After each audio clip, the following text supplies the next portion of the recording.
স্বামী আন্দার ঘরের বাসিন্দা। ও আল্লাহ আমি এক পাপিষ্ঠ বান্দা। ও আল্লাহ আমি এক পাপিষ্ঠ বান্দা। রুহুটারে কবজা কইরা আজরাইল নিব দইরা। রুহুটারে কবজা কইরা আজরাইল নিব দইরা।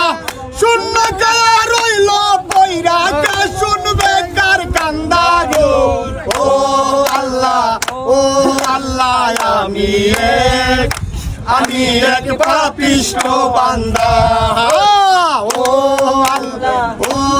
আল্লাহ আমি এক পাপিষ্ঠ বান্দা।